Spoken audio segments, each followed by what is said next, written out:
خان ان کو دعوت دیتا ہوں کہ وہ تشریف لائیں اور آپ حضرات سے مخاطب ہوں۔ جناب استاد نعمان علی خان۔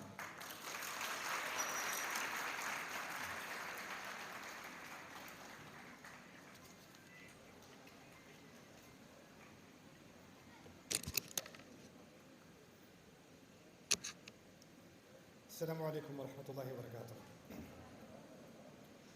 الحمد للہ رب العالمین والصلاة والسلام علی سید الانبیاء والمرسلین وعلی آلہ وصحبہ ومن استنى بسنته إلى يوم الدین۔ اللهم اجعلنا منهم ومن الذين آمنوا وعملوا الصالحات وتواصوا بالحق وتواصوا بالصبر آمين يا رب العالمين۔ أما بعد فأعوذ بالله من الشيطان الرجيم يا أيها الذين آمنوا كونوا قوامين بالقسط شهداء لله۔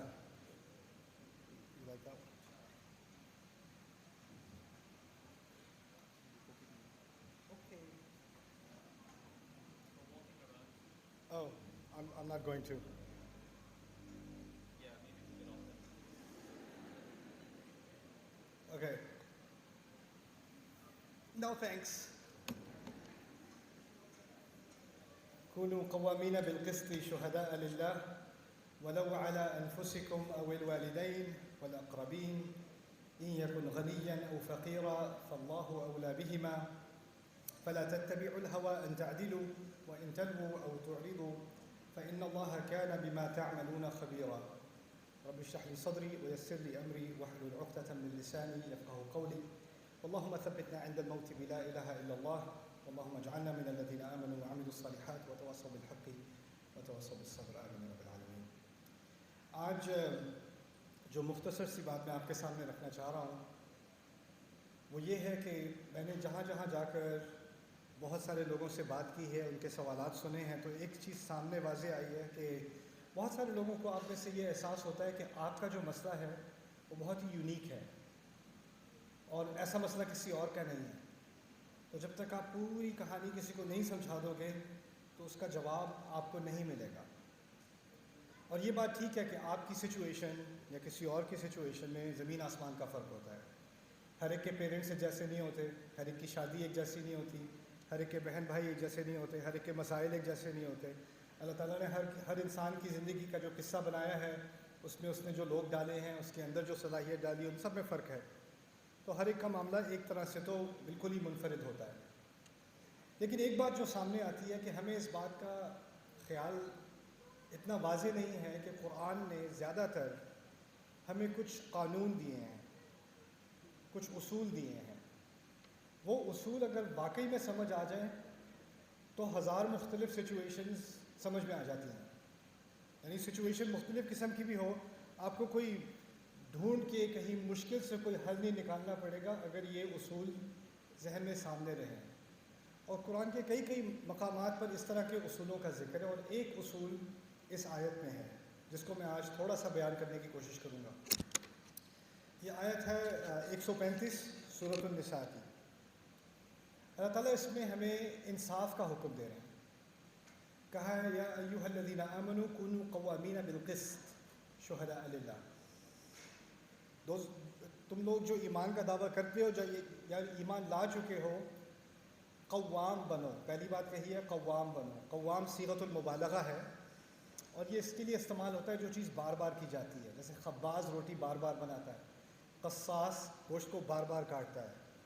قوام کچھ کرنے والا جو بار بار اس چیز کو کرے، جب با آتا ہے اس کے ساتھ تو کرنے کے لیے کہتے ہیں، قام بھی ہی اس نے کچھ کیا۔ تو جو کچھ اللہ تعالیٰ ہمیں کرنے کو کہہ رہے ہیں یہاں پر وہ ایسی چیز ہے جو ایک دفعہ میں نہیں ہوتی، وہ بار بار کرنی پڑتی ہے۔ کل کی تھی تو آج دوبارہ کرنی پڑے گی، پرسوں دوبارہ کرنی پڑے گی۔ تو یہ پہلی چیز میں آپ کے ذہن میں ڈالنا چاہ رہا ہوں، اس کی طرف ہم واپس بعد میں آئیں گے، اس درس کی طرف۔ جیسے جیسے اس آیت کے الفاظ کو ہم کھولتے جائیں گے اس بات کی طرف ہمیں واپس آنا پڑے گا کہ جس چیز کا اللہ ہمیں حکم دے رہا ہے وہ ریپیٹڈ ہے، وہ بار بار ہے، وہ ایک دفعہ میں حل نہیں ہوتی۔ کونوا قوامین، یہ نہیں کہا کونوا قائمین، کہا کونوا قوامین بالقسط شہداء للہ۔ قسط کا لفظ عام طور پہ ہم اردو میں انصاف کے لیے، عدل کے لیے، یہ الفاظ آپس میں ایک جیسے ہی معلوم ہوتے ہیں، لیکن قسط اصل میں عربی میں کہتے ہیں زیادتی سے بچنے کو۔ تو قاسط عربی میں زیادتی کرنے والے کو کہتے ہیں اور مقسط زیادتی سے ہٹنے والے کو کہتے ہیں، اسی لیے اس کو عادل کہا جاتا ہے۔ تو یہاں یہ نہیں کہا جا رہا کہ فیئر بات کریں، یہ کہا جا رہا ہے کہ آپ بہت احتیاط کریں کہ آپ سے زیادتی نہ ہو جائے، یعنی آپ کے ذہن میں عدل کم ہے، زیادتی زیادہ ہے اور زیادتی کا احساس ہے۔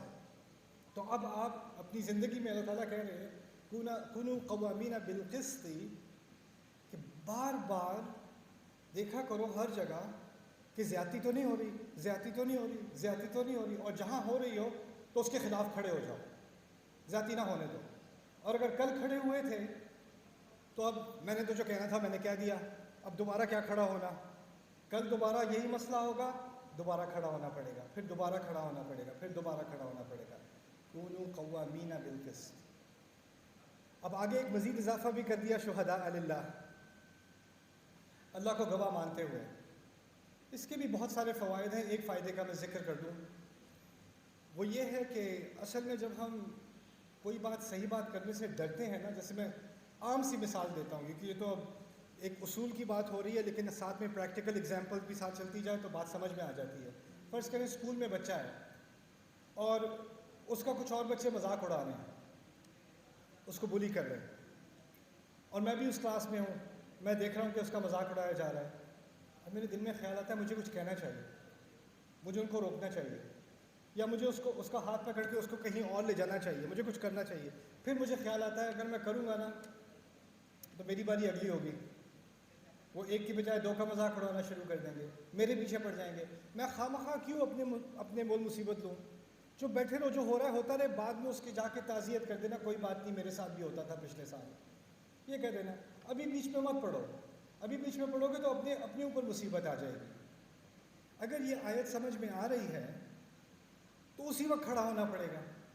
اب بچوں کی مثال تو آسان ہے، میں ایک اور مزید کنٹروورشل مثال آپ کو دیتا ہوں، کیونکہ میں جو چیز آپ لوگوں سے سن رہا ہوں اسی کو سمجھنے کی کوشش کر رہا ہوں اور یہ سوچنے کی کوشش کر رہا ہوں کہ اس کا حل ہم اکٹھے کیسے نکالیں۔ مجھے کچھ اسٹوڈنٹس نے آ کے بتایا کہ ان کی ایک یونیورسٹی میں لڑکے لڑکیاں سارے کلاس میں ہیں، اور جو ان کے پروفیسر ہیں وہ لڑکیوں سے بےہودہ باتیں کرتے ہیں، اور ان کی عادات جو ہیں وہ ڈسٹربنگ قسم کی ہیں، اور سارے لڑکے بہت ڈسٹرب ہوتے ہیں یہ دیکھ کے، لیکن انہیں کچھ کہنے سے ڈر لگتا ہے کیونکہ اگر وہ کہیں گے تو جو منہ کھولے گا اس کو کالج سے نکال دیں گے، ان کے تعلقات ہیں آگے، وہ کسی کو کمپلینٹ کر دیں گے یا اس کو فیل کر دیں گے، کچھ کر دیں گے۔ تو اب وہ بیچارہ لڑکا دیکھ رہا ہے کہ اس کی اسلام میں وہ اس کی بہنیں ہیں اور ان کے ساتھ ایسی حرکتیں ہو رہی ہیں اس کے سامنے، لیکن وہ کچھ کہہ نہیں سکتا، اس کے ہاتھ بندھے ہوئے ہیں۔ اور یہ بات ٹھیک ہے کہ اگر ایک انسان کھڑا ہو جائے تو لگے گا کہ کیا ہوگا اس کے ساتھ، کیا ہونے والا ہے اس کے ساتھ، میں تو نہیں کر سکتا۔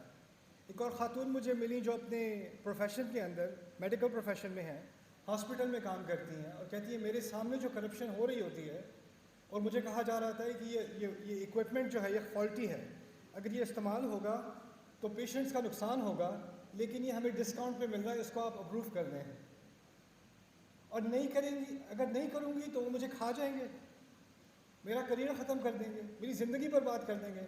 تو اب میں کیا کروں، میں قرآن بھی پڑھ رہی ہوں، میں دین بھی پڑھ رہی ہوں، اور ساتھ میں جب یہ زیادتی ہو رہی ہے تو مجھے چپ کر کے سائن کرنے پڑتے ہیں، میں کیا کر سکتی ہوں۔ تو اب ہم ایک ایسا کلچر بن چکے ہیں جس میں یا کلاس روم ہو، یا کھیل کا میدان ہو بچوں کا، یا آفس ہو، اور پھر ایک اور مثال بھی لے آتے ہیں، یا گھر کے اندر کچھ ہو رہا ہو۔ گھر کے اندر ہمیں تو سکھایا گیا ہے ماں کی عزت کرو، باپ کی عزت کرو، بڑوں کی عزت کرو، لیکن عزت سے مطلب یہ تو نہیں ہے کہ وہ جو چاہیں کریں، ایسا تو نہیں ہے۔ میرے فادر، جن کی میں بہت عزت کرتا ہوں، ان کو کبھی بھی الحمدللہ وہ ایسا کرتے نہیں ہیں، لیکن ان کو کبھی بھی یہ حق نہیں ہوگا کہ وہ میری ماں کی توہین کریں۔ اللہ نے انہیں حق، یہ حق تو اللہ نے انہیں دیا نہیں ہے۔ اگر وہ کر رہے ہیں، میری امی کو وہ ڈانٹ رہے ہیں یا گالیاں دے رہے ہیں، کچھ کر رہے ہیں، ایسی بات کر رہے ہیں، کسی کے فادر کر رہے ہیں، اور آپ کو نہیں، وبالوالدین احسانا، ہمیں خاموش رہنا چاہیے۔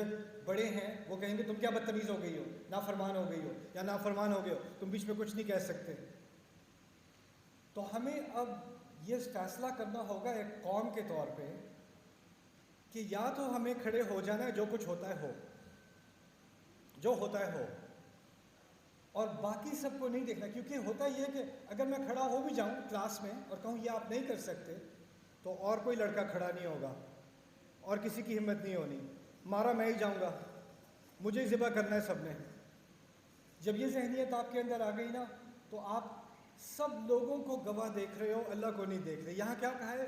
کونوا قوامین بالقسط شہداء للہ۔ ایک گواہ کی ضرورت ہے آپ کو، وہ اللہ ہے، وہ دیکھ رہا ہے، بس میرے لیے یہ کافی ہے۔ اللہ پر ایمان جو ہے نا، اس کو ہم ایک روحانی چیز سمجھتے ہیں۔ نماز میں اللہ پر ایمان کی بات کا ذہن میں خیال ہوتا ہے، ذکر کر لیں تو ذہن میں خیال ہوتا ہے، ایسا کوئی لیکچر ہو رہا ہے تو اللہ کو یاد کیا جا رہا ہے۔ لیکن اللہ کو کالج میں بھی یاد کیا جاتا ہے، دکان میں بھی یاد کیا جاتا ہے، گھر میں جھگڑا ہو رہا تھا تب بھی یاد کیا جاتا ہے۔ اس وقت جب انسان پیچھے ہٹ جاتا ہے اور اللہ کو گواہ نہیں مانتا، اس وقت لوگوں کی گواہی کی اس کو زیادہ فکر ہو جاتی ہے، تو پھر یہ شہداء للہ کا حق ادا نہیں ہوا۔ اور پھر آگے کہہ دیا وَلَوْ عَلَىٰ أَنفُسِكُمْ، یہ سب سے مشکل مرحلہ ہے۔ قسط نا انصافی کے لیے یا غلط بات کو روکنے کے لیے کھڑے ہو جایا کرو، بار بار کھڑے ہو جایا کرو، چاہے کہ وہ تمہارے اپنے خلاف جا رہی ہو بات، چاہے تمہیں نقصان پہنچ رہا ہو یا غلطی تم ہی نے کی ہو۔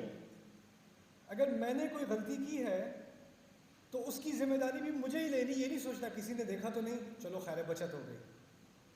مجھے اپنے اوپر بھی ذمہ داری کرنی ہے، کیونکہ میں اپنا بھی مالک نہیں ہوں، میرا رب میرا مالک ہے، اور اس نے مجھے کہا ہے کسی اور نے دیکھا نہ ہو یا دیکھا ہو یا نہ دیکھا ہو، میں نے دیکھا ہے۔ وَلَوْ عَلَىٰ أَنفُسِكُمْ، اور پھر کیا اضافہ کیا؟ أَوِ الْوَالِدَيْنِ، یا دونوں والدین کے خلاف بھی کھڑا ہونا پڑے، کھڑے ہو جاؤ۔ انصاف کے معاملے میں، زیادتی کے معاملے میں، اگر ماں سے زیادتی ہو رہی ہے، باپ سے زیادتی ہو رہی ہے، چچے سے زیادتی ہو رہی ہے، دادا سے زیادتی ہو رہی ہے، یا مجھ سے خود سے زیادتی ہو رہی ہے، کوئی فرق نہیں پڑتا، اللہ نے کہا کھڑے ہو جاؤ۔ اور ایک دفعہ نہیں، بار بار کھڑے ہو جاؤ۔ ایک دفعہ کھڑے ہو کے صحیح قسم کی مرچوں والی ڈانٹ پڑے گی نا، ایک آدھ تھپڑ بھی پڑ جائے گا تو ہوش ٹھکانے آ جائیں گے، پھر اگلی دفعہ وہی سین ہو رہا ہے تو خیال آئے گا اس دفعہ نہیں کھڑے ہونا، پہلی دفعہ بہت پڑ گئی تھی اب دوبارہ نہیں کرنا۔ اس کے جواب میں پہلے میں لے جاتا ہوں، قوامین کا معنی کیا تھا؟ کسی چیز کو کیا کرنا؟ بار بار کرنا۔ مجھے ڈھیٹ ہونا پڑے گا انصاف کے لیے، گالیاں کھانے کی عادت ڈالنی پڑے گی، مار کھانے کی عادت ڈالنی پڑے گی، لیکن میں نے پیچھے نہیں ہٹنا، جو غلط ہے وہ ہے۔ قسط کے معاملے میں ہمیں ہمیشہ خیال آتا ہے، ایک بات جو عام طور پہ ہم نہیں کرتے وہ بھی میں آپ کے سامنے رکھ دوں۔ ایک بچی نے مجھے آ کے کہا کہ میرے فادر میرے ساتھ ایسے ایسے کرتے ہیں، مجھ سے ایسے ایسے بات کرتے ہیں، مجھے بہت ڈپریشن ہو جاتی ہے اور مجھے بہت برا لگتا ہے۔ تو مجھے تو لگتا ہے کیونکہ میرے والدین مجھ سے خوش نہیں ہیں تو اللہ بھی مجھ سے خوش نہیں ہے، کیونکہ والدین کو ایک خاص، اس کا مجھے ابھی تک علم نہیں ہوا، لیکن پاکستان میں والدین کو ایک خاص وہی آئی ہے غالباً کہ جب تک آپ نہیں خوش ہوں گے اللہ بھی خوش نہیں ہوگا۔ وہ ایک خاص آپ کو کہیں سے پیغام پہنچائے گے، اور اللہ تعالیٰ کی طرف سے ہی پہنچا ہے غالباً، کیونکہ اللہ کے بارے میں آپ نے بہت بڑا ٹھیکہ بنا لیا ہے کہ اگر میری بات نہیں مانو گے تو اللہ خوش نہیں ہوگا، یعنی اللہ کی رضا میری رضا میں ہے۔ ماشاءاللہ، ہر انسان کو اللہ کی رضا کی تلاش ہے، سوائے ہم پاکستانی والدین کے، ان کے پاس پہلے ہی اللہ کی رضا، ان کی مرضی میں اللہ کی رضا ہے۔ اور وہ بڑی کانفیڈنس کے ساتھ آپ سے کہتے ہیں دیکھو یہ بات کرو گے نا اللہ تمہاری ساری زندگی میں برکتیں ڈال دے گا، میری بات مان لو، دیکھنا ساری زندگی سوار ہو جائے گی جیسے میری ہوئی ہے۔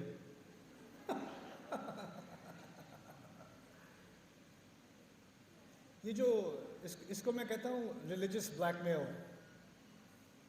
یعنی مذہب کے نام پہ، خدا کے نام پہ بلیک میل۔ اور پھر قرآن باقی کوئی نہیں آتا، بس ایک آیت تھوڑی سی یاد ہے، وہ بالوالدین احسانا، بس اتنا پتا ہے، وہ قرآن کو نہیں پتا، وہ بھی اس لیے پتا ہے کہ اپنی بات منوانی ہے۔ تو اس کے تعلق سے ایک بات آپ ذرا تھوڑی سی سوچ لو اپنے بارے میں بھی۔ اگر آپ کسی بچے پر زیادتی ہوتے دیکھو، آپ کو ترس آئے گا؟ اگر کسی بچے کا باپ یا اس کی ماں اس کو ناجائز طور پر ٹارچر کر رہی ہے، اس کو ہیوملیٹ کر رہی ہے، سب کے سامنے اس کو شرمندہ کر رہی ہے، رلا رہی ہے، آپ کو ترس آئے گا کہ نہیں؟ آپ کیا اس بچے سے جا کے کہو گے غلطی تو تمہاری ہے نا؟ آپ یہ کہو گے؟ اب کوئی خاص قسم کی آپ کی نفسیاتی بیماری ہوگی کہ آپ اس بچے کو بلیم کرو گے۔ واضح ہوگا آپ کو کہ یہ زیادتی کون کر رہا ہے، ماں کر رہی ہے یا باپ کر رہا ہے، واضح ہوگا نا۔ لیکن جب آپ کے ساتھ زیادتی کی جاری ہوتی ہے نا، تو آپ کو پتہ ہے کیا پڑھایا ہوا ہے، کیا پٹی پڑھائی ہوئی ہے، غلطی کس کی تھی؟ میری تھی۔ میں نے غلطی کی. وہ تو اللہ ہی مجھ سے ناراض ہوں گے اس لیے وہ ناراض ہے. میرے اندر ہی کوئی خرابی ہے. آپ کو اتنی بار یہ چیز پڑھائی گئی ہے کہ آپ کو باقی سب پہ رحم آ جاتا ہے. کس پہ نہیں آتا؟ اپنے آپ پہ نہیں آتا. وَلَا تَنْسَ نَصِيبَكَ مِنَ الدُّنْيَا. اپنا حصہ مت بھولنا دنیا میں. تمہارا بھی ایک حصہ ہے, تمہاری بھی ایک عزت ہے, تمہارا بھی ایک حق ہے. تم بھی ایک انسان ہو, تمہیں بھی عزت کی ضرورت ہے, تمہیں بھی رحمت کی ضرورت ہے, تمہیں بھی شفقت کی ضرورت ہے. تم سے ناانصافی ہوتی ہے تو وہ غلط ہے, کسی کی طرف سے بھی آئے وہ پھر بھی غلط ہے. اللہ نے جو بڑی بڑی مثالیں قرآن میں دی ہیں نا, بڑے بڑے انبیاء کی, رسولوں کی, ان کے ساتھ جو زیادتیاں ہوئی ہیں ان کے گھر والوں سے ہوئی ہیں. نوح علیہ السلام کی بیوی سے ہوئی ہے, ابراہیم علیہ السلام کے والد سے ہوئی ہے, یوسف علیہ السلام کے بھائیوں سے ہوئی ہے. ساری زیادتیاں رشتہ داروں سے ہی ہو رہی ہیں, رسول صلی اللہ علیہ وسلم کے چچوں سے ہو رہی ہیں. یہی ہو رہا ہے نا. تو آپ کے ذہن میں آتا ہے کہ یہ سب کچھ ہماری فیملی میں ہی کیوں ہوتا ہے؟ ہماری فیملی باقیوں کی طرح نارمل کیوں نہیں ہو سکتی؟ اس کے پیرنٹس تو بہت اچھے ہیں, اس کے پیرنٹس تو اتنے خوش لگتے ہیں, وہ تو اتنے لکی ہیں, ہم کیوں ایسے ہیں؟ میں آپ کو صاف صاف بتا دوں, کوئی بھی لکی نہیں ہے. تو وہ سب تصویر ایسے کھینچ کے نا, ادھر آ فوٹو لینی ہے, پھر واپس دوبارہ اصلیت پہ آ جاتے ہیں. ایک دفعہ میں کینیڈا میں تھا, نایگرا فالز کے پاس. تو ایک ماں اور ایک اس کا ٹین ایج بیٹا آپس میں لڑائی کر رہے تھے. Non Muslims. I hate this place. I don't want to be here. I want to go home. And she's like, shut up. And she's yelling at him. وہ ایک دوسرے لڑے. ان کے پاس ایک سیلفی اسٹک تھی, وہ تیاری کر کے آئے تھے. Okay, let's go. Let's just take the picture. اور پھر دوبارہ لڑائی کرتے کرتے وہ چلے گئے. آپ لوگ نایگرا فالز پہ ہی نہیں کرتے, آپ شادیوں پہ یہ کرتے ہو. شادی پہ جا رہے ہو تو رستے میں جو لڑائیاں گاڑی میں ہو رہی ہوتی ہے نا, سب کو پتہ ہے. اور وہاں جا کے کتنی اچھی فیملی ہے, دیکھو ان کی, ہم ایسے کیوں نہیں ہو سکتے؟ اللہ تعالیٰ نے جو بات کہی ہے نا کہ انصاف کے لیے کھڑے ہو جایا کرو, اس انصاف میں آپ خود بھی شامل ہو. اپنے خلاف بھی نہیں, اپنی حمایت میں بھی. کسی کے ساتھ بھی زیادتی ہو رہی ہو تو اس کو اپنے لیے کھڑے ہونے کا حق ہے. اس میں بدتمیزی نہیں ہوتی, یہ بدتمیزی نہیں ہے, یہ انصاف کا تقاضا ہے. اویل والدین, چیز اصل چیز کیا ہے, کیا ناانصافی ہے کہ نہیں, یہ اصول ہے. یہ اصل بات یہ ہے, کیا جو میں بات کر رہا ہوں یہ جائز ہے کہ نہیں ہے, کیا یہ میرا انسانی بنیادی حق ہے کہ نہیں ہے. اس معاملے میں اللہ نے مجھے اختیار دیا ہے یا نہیں دیا. ہم نے یہ اسمپشن کر لی ہے کہ کچھ معاملوں میں میرا کوئی اختیار نہیں, اور اس چیز کو ہم اتنا ایکسٹریم پر لے جا چکے ہیں کہ ہم نے اب, میں نے نوجوان بڑے لڑکوں کو دیکھا ہے. میں نے مسلم کنٹریز کے, مسلم کلچرز کے تقریباً تمام کلچر سے میرا واسطہ ہوا ہے. جگہ جگہ میں نے دنیا میں دیکھی ہے. جو ہمارے ہاں ہوتا ہے وہ میں نے کہیں نہیں دیکھا. 30-35 سال کا لڑکا کمائی کر رہا ہے اور پے چیک اپنے والد کے اکاؤنٹ میں ڈپازٹ کرتا ہے, اور اس میں سے وہ اس کو جیب خرچ نکال کے دیتے ہیں, یہ جا کے اپنی بیٹی کے لیے آئس کریم لے آ جا کر. باپ نے کہا ہوا یہ جو تم مال کما رہے ہو یہ میرا ہے, یہ میرا ہے. اور وہ کہہ رہے ہیں والدین کا حق بنتا ہے تو اس لیے میں کرتا ہوں. اور پھر وہ بتا رہے ہیں اس کو کہ اس نے بیوی سے کیسے بات کرنی ہے, بچوں سے کیا کرنا ہے, کمائی کیسے کرنی ہے, رہنا کہاں پہ. وہ ایک اولاد نہیں ہے اس کی, وہ ریموٹ کنٹرول کا ایک پتلا ہے. اور یہاں تک کہ جب اس کی شادی بھی ہوگی نا تو اس کی مرضی سے نہیں ہوگی. اگر وہ کسی کو پسند کرتا بھی ہو جائز طریقے سے اور کہے میں نے یہاں شادی کرنی ہے, نہیں یہ نہیں ہوگی. اس کی اصل وجہ پتہ کیا ہوتی ہے؟ کیونکہ وہ اس کو پسند ہے. جو پسند ہے وہ نہیں کرنی.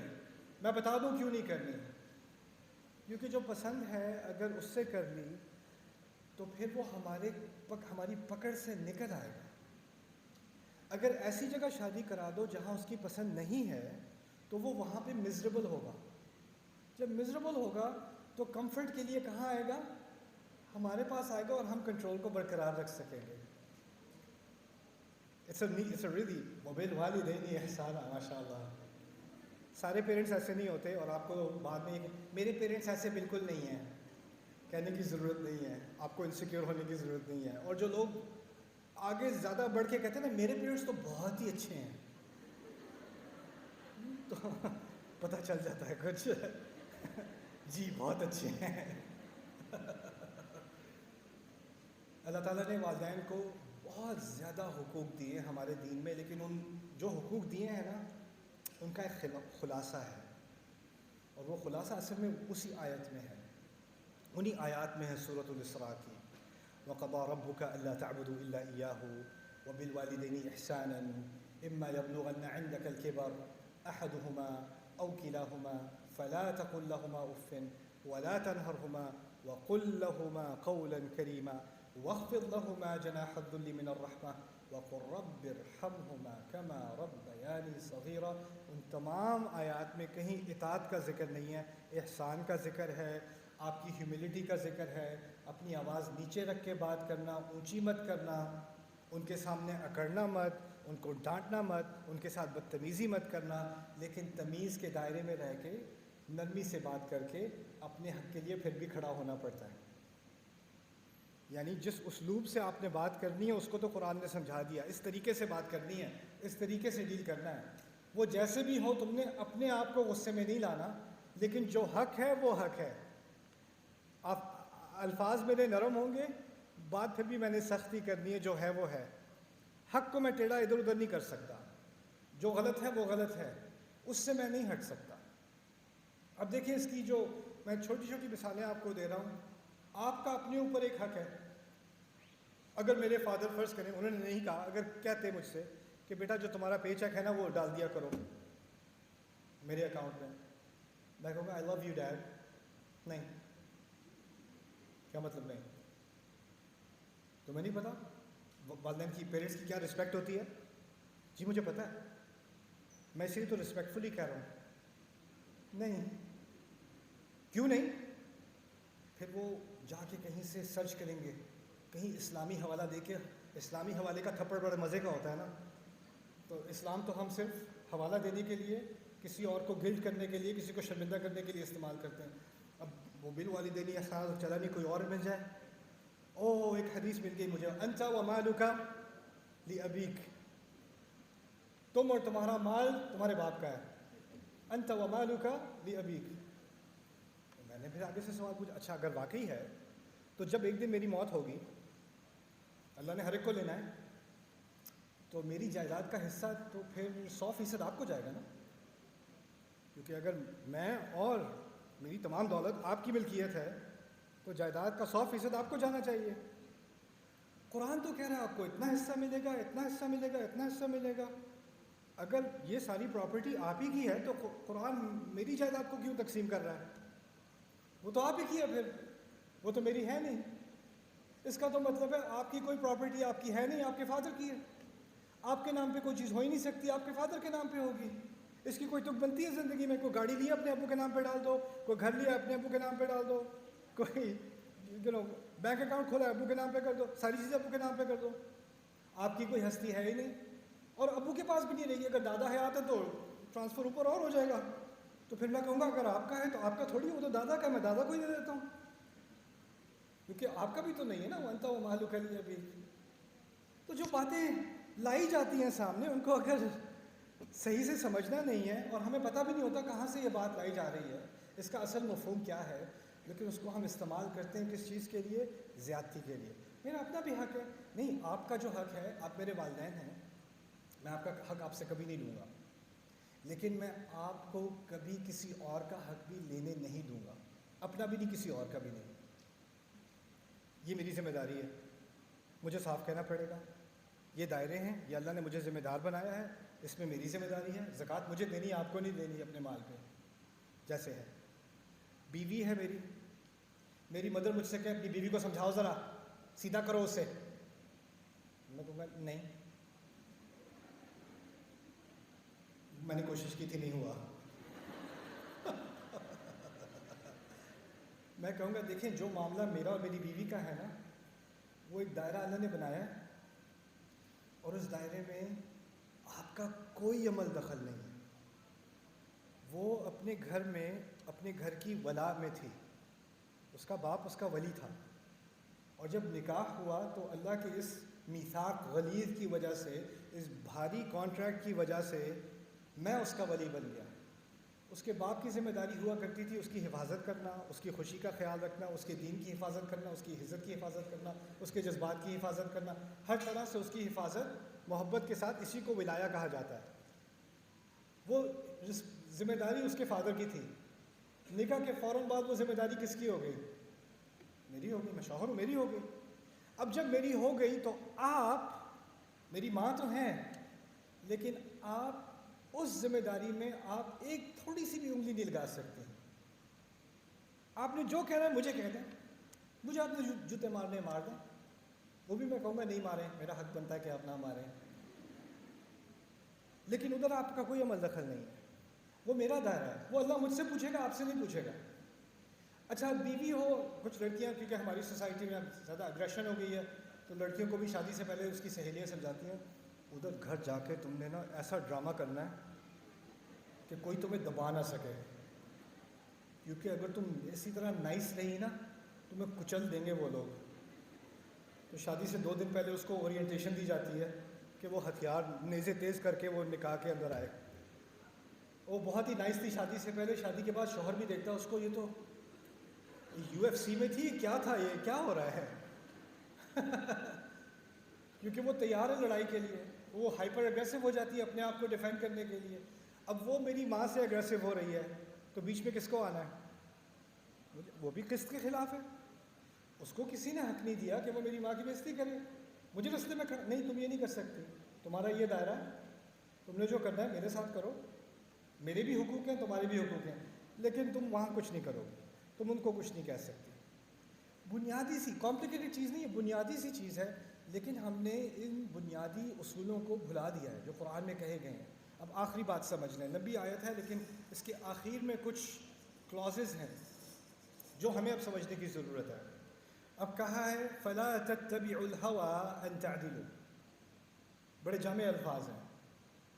ہوا سے مراد بہت ساری چیزیں ہیں، اس کو آپ جذبات بھی سمجھ لیں، اس کے مفاہیم میں سے جذبات بھی ہیں. ہوا میں غصہ بھی ہو سکتا ہے، ہوا میں لالچ بھی ہو سکتی ہے، ہوا میں جیلسی بھی ہو سکتی ہے، ہوا، یہ تمام ہوا ہیں. ان جذبات میں آ کے انصاف سے نہ ہٹ جانا. فلا تتبعوا الهوى، ان کی پیروی کر کے ان جذبات کے پیچھے لگ کے، جیلسی آپ کے دل میں آ گئی، غصہ آ گیا، ایک دفعہ کسی دعوت پہ کسی نے کچھ کہہ دیا تھا، اب اس کو اس کا غصہ آیا ہوا ہے، اب 6 مہینے تک بدلے کی پلاننگ ہو رہی ہے آپ کے ذہن کے اندر، وہ نکلا ہی نہیں. تو کبھی وہ ایک موقع ملا تو کب سے وہ بھرا ہوا تھا بارود وہ پھٹ گیا سامنے آ کے نا. تو اللہ تعالیٰ کہہ رہے ہیں کہ یہ اپنے جذبات کو فالو مت کیا کرو، کیونکہ یہ کرو گے نا تو انصاف نہیں ہوگا، پھر انصاف نہیں ہوگا. ان تعدلوا وان تلووا او تعرضوا. اب 2 مزید اور چیزیں کہہ دی. یہ بھی اصول ہے. یہ ہر کوئی میں اپنی زندگی میں دیکھوں کہ میں یہ چیزیں کر رہا ہوں یا نہیں، آپ یہ چیزیں کر رہے ہیں نہیں، کوئی اور چیک نہیں کر سکتا، میں نے خود ہی اپنے اندر یہ چیک کرنی ہے چیز.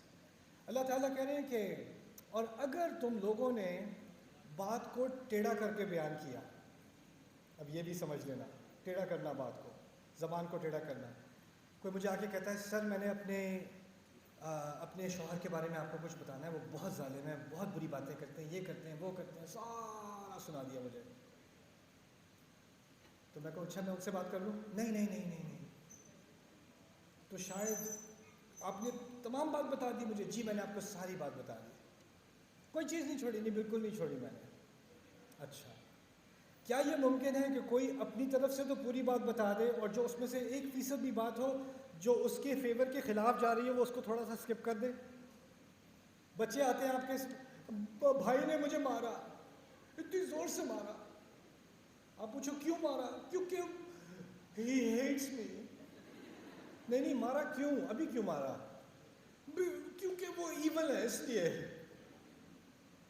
کیونکہ اگر تھوڑی زیادہ انویسٹیگیشن کی تو شاید پتہ چل جائے پہلے میں آدھے گھنٹے سے چھیڑ رہا تھا اور اس کے بعد تنگ آ کے اس نے پیچھے سے ایک دھکا دے دیا مجھے.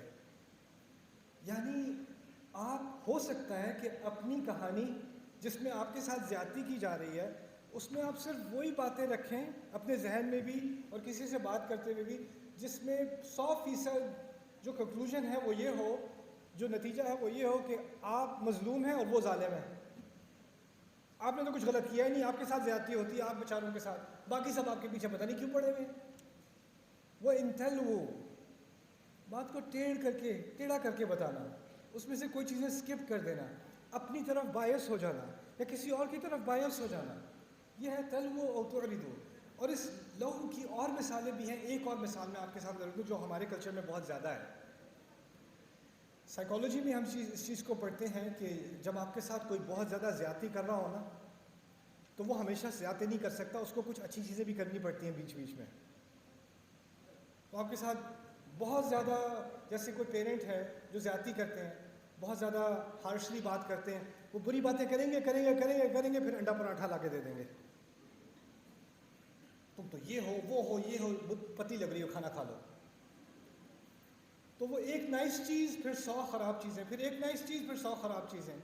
میاں بیوی کا جھگڑا ہو رہا ہے، میاں نے اور طرح طرح کی باتیں سنا دیں، طرح طرح کی، اور وہ بیوی رو رہی ہے، وہ دروازہ مار کے چلا گیا باہر، 3 گھنٹے بعد آئس کریم لے کے واپس گھر آ گیا، میں تمہارے لیے لے کے آیا ہوں۔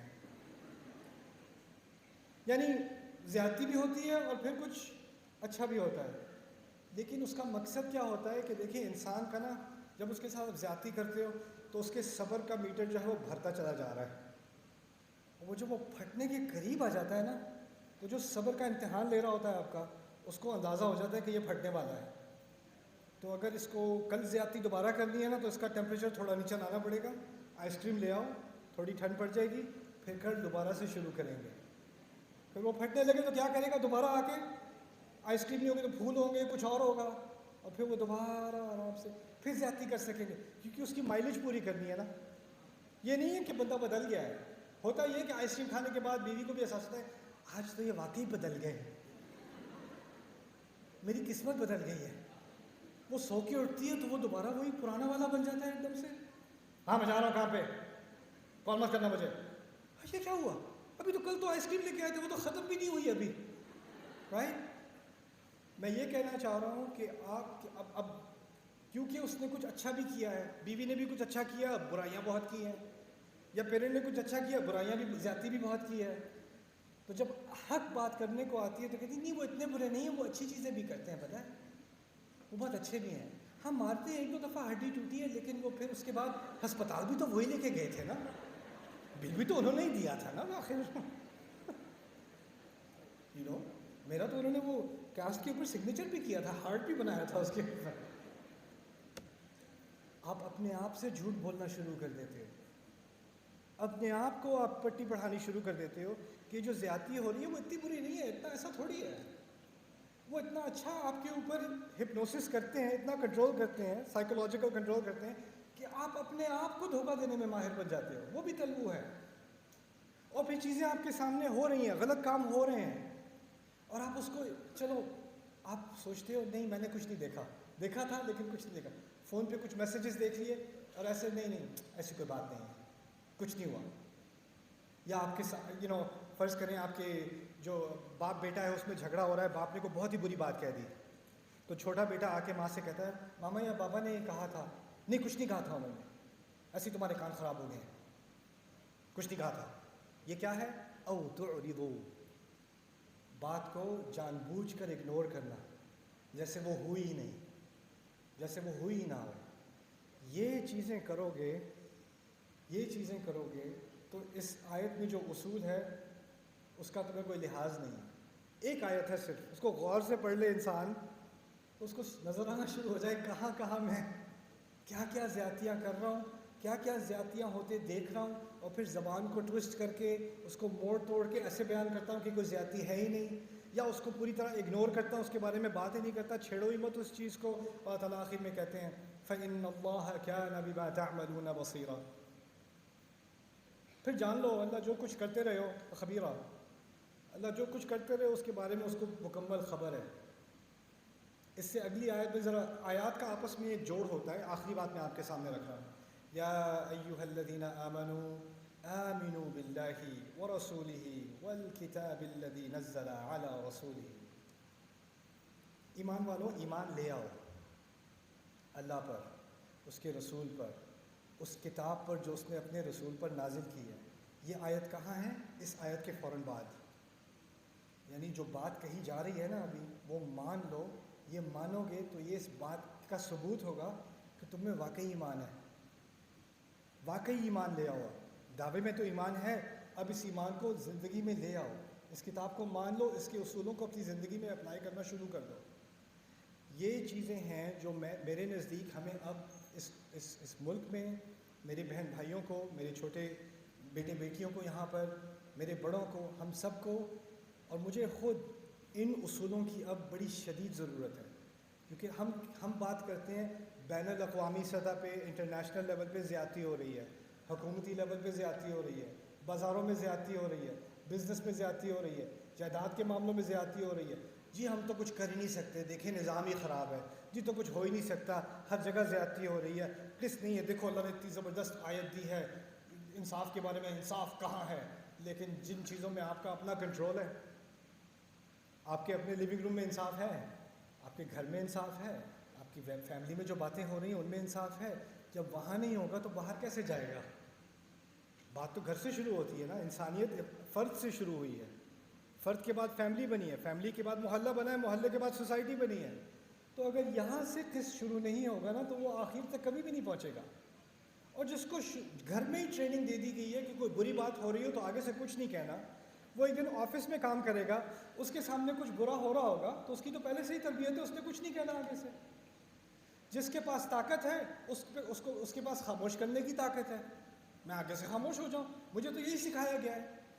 میرے ابا نے مجھے خاموش کیا تھا، میرے دادا نے مجھے خاموش کیا تھا، میرے چچا نے مجھے خاموش کیا تھا، اب میرے مینیجر مجھے خاموش کرتے ہیں، میرے ٹیچر مجھے خاموش کرتے ہیں، حکومت مجھے خاموش کرتی ہے، سارے خاموش کرتے ہیں. اور پھر غصہ جو آتا ہے وہ کہاں میں غصہ نکالوں؟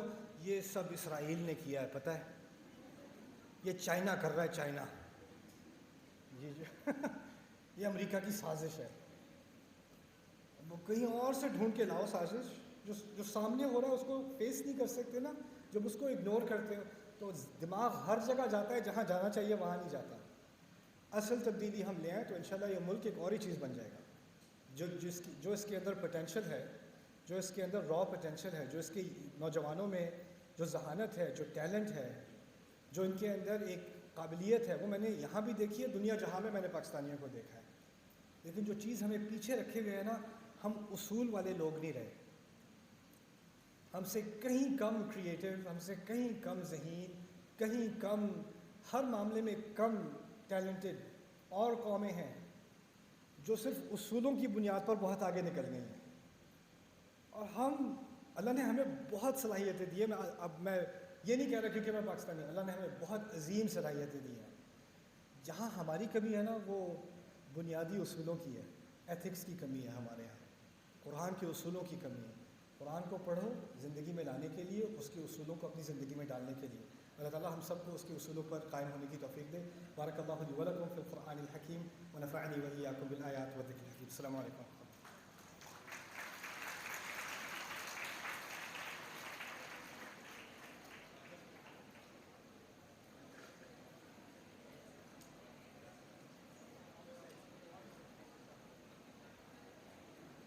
Okay, question answers for 10 minutes.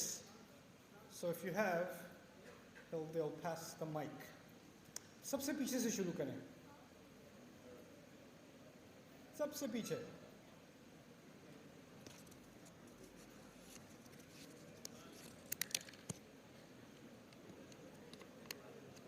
آسان سوال پوچھنا. اچھا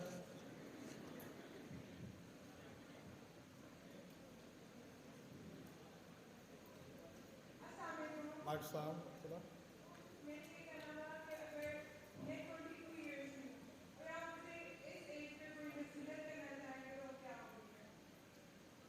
میری نصیحت تمہارے لیے یہ ہوگی، اپنے اوپر شک مت کرنا، اپنی صلاحیت پہ شک مت کرنا. نئی چیزیں ٹرائی کرو جہاں تک کہ تمہیں کوئی ایسی چیز ملے جس میں تم اس کو انجوائے بھی کرتی ہو اور اس میں تم اچھی بھی ہو، دونوں چیزیں. اور اپنے جو تمہیں اس ملک میں کنٹریبیوشن کرنی ہے نا، وہ صرف اپنے گھر تک محدود نہیں ہے، تمہیں خیر پھیلانا ہے. ٹھیک ہے؟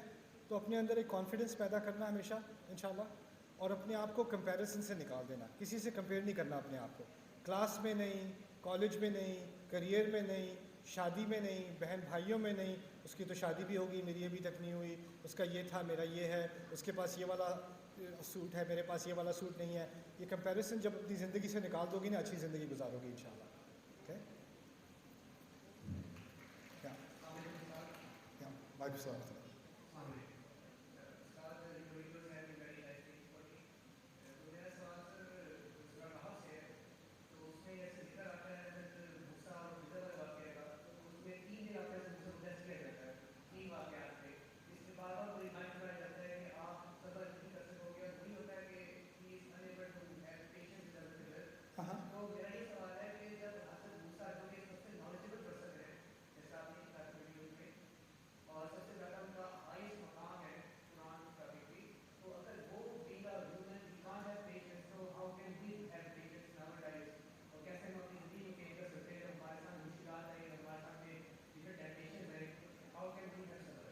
اچھا سوال ہے. موسیٰ علیہ السلام کو صبر نہیں ہوا قصہ کہف میں، تو ہمیں کیسے ہوگا؟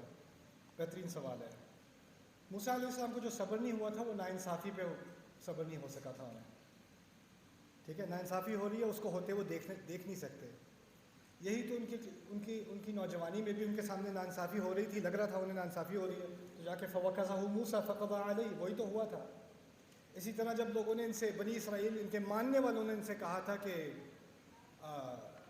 ہمیں اللہ کو جو ہے وہ دیکھنا ہے خود ہی، لن نؤمن لک حتی نری اللہ جہرۃ، آپ کی بات ہم مانیں گے نہیں جب تک ہم اللہ کو آمنے سامنے نہ دیکھ لیں. تو اس وقت جو انہوں نے کہا ہے نا اعوذ باللہ ان اکون من الجاہلین، وہ اصل میں جاہل کا وہ مطلب نہیں ہے جو ہم اردو میں لیتے ہیں. جاہل ہوتا ہے جس کو اپنے جذبات پہ قابو نہ رہے. میں اللہ کی پناہ مانگتا ہوں کہ میرے جذبات میرے قابو میں ہی رہیں، میں اپنے جذبات سے کو کنٹرول مجھ پہ نہ کر لیں وہ، کیونکہ اگر ہو گیا تو میں ایک آدھ مکے ان کو بھی لگا دوں گا، اور میرے مکے کا پتہ ہے کیا ہوتا ہے پھر. تو وہ اپنے غصے سے پناہ مانگ رہے ہیں ایکچولی جب وہ بات کہی جا رہی ہے. تو قرآن نے سورہ کہف میں جو قصہ بتایا ہے اس میں اس کا ایک بنیادی جو درس ہے وہ یہ ہے کہ صبر کا امتحان نبی سے بھی ہوتا ہے، اور ایسے امتحانات ہوتے ہیں جو جب سمجھ نہیں آتی کہ یہ کیوں ہو رہا ہے، یہ کیسے ہو سکتا ہے، اور یہ اللہ تعالیٰ اس کو کیسے قبول کر سکتے ہیں کہ یہ بھی ہو. تو اس وقت ایک نبی بھی جو ہے نا وہ اس سے رہا نہیں جاتا، وہ کہتا ہے یہ آپ نے غلط کیا، یہ صحیح نہیں ہے، کیونکہ اس کا ایک معیار ہے صحیح اور غلط کا. نبی کو وحی دی جاتی ہے کہ یہ صحیح ہے، یہ غلط ہے، اور اس وحی کے مطابق جہاں جہاں ان سے صبر نہیں ہوا، وہ جو شریعت ان کو دی گئی تھی اس کے مخالف بات ہو رہی تھی، تبھی ان کو صبر نہیں ہوا. اگر ناجائز کسی کی پراپرٹی کا نقصان کیا جا رہا ہے وہ شریعت کے خلاف ہے، کسی کا قتل کیا جا رہا ہے وہ شریعت کے خلاف ہے. آپ نے مزدوری کی ہے، آپ کو حق لینا ہے، حق ہے آپ کا کہ آپ کم از کم اس کی کوئی اجرت لے لو، وہ بھی شریعت کا حصہ ہے.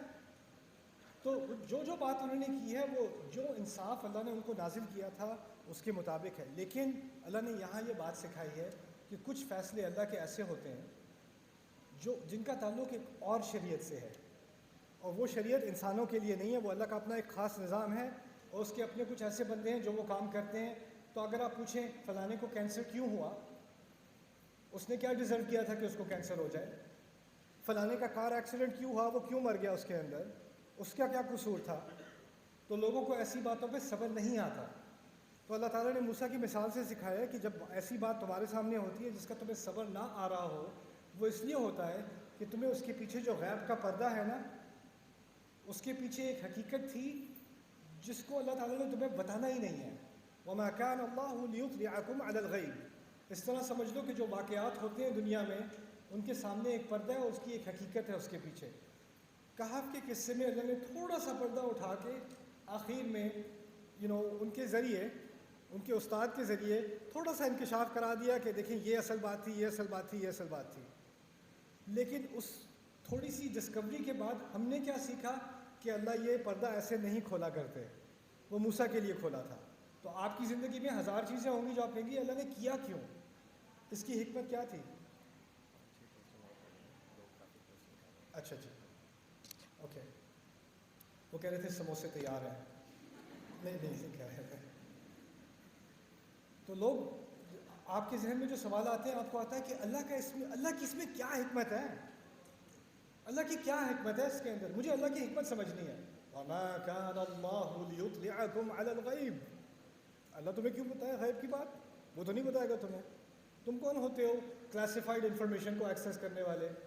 اگر ملٹری کوئی اقدام کرتی ہے اور تم کہو یہ انہوں نے کیوں کیا، آپ کے پاس کلاسیفائڈ فائلز ہیں، کلاسیفائڈ انٹیلیجنس ہے، آپ کے پاس پوری بریفنگس ہیں کہ ان کے پاس ہیں.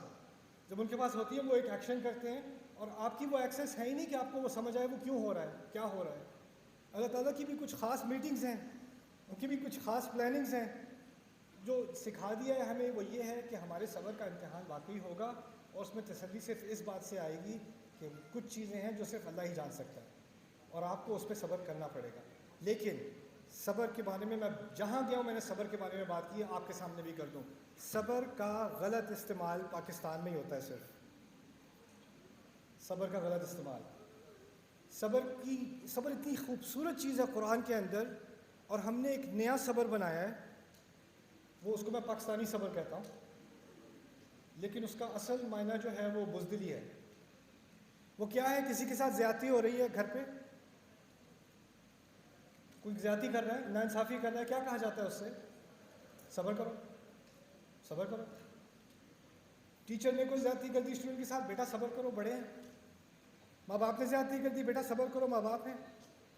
سسرال نے زیادتی کر دی، بیٹی دیکھو یہ تو سب کے ساتھ ہوتا ہے، ہمارے ساتھ بھی ہوا تھا، صبر کرو، صبر کرو، صبر کرو، صبر کرو. ایک لڑکی نے تو مجھ سے پوچھ لیا میں صبر ہی کرتی رہوں جب تک مر نہ جاؤں، یہ صبر مجھے مار دے گا.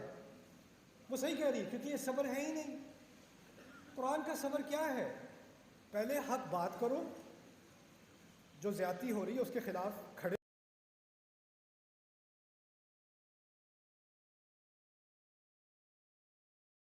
ہمارے اوپر پریشر پڑے گا، تمہیں گالیاں سننے کو ملے گی، ماریں پڑیں گی، اس کے بعد دوبارہ حق بات کرو، اور پھر اور ماریں پڑے گی، پھر دوبارہ حق بات کرو. اس کو کہا جاتا ہے وَتَوَاصَوْا بِالْحَقِّ وَتَوَاصَوْا بِالصَّبْرِ. پاکستانی صبر کوئی اور چیز ہے، قرآن والا صبر کوئی اور چیز ہے. تو آپ قرآن والا صبر اپنی زندگی میں لے آئیں انشاءاللہ. اور سوال انشاءاللہ 5 یا 6. ایک سیکنڈ گائز، نہیں آپ کا تو ہو گیا تھا. لیڈیز آپ کہاں ہیں؟ اچھا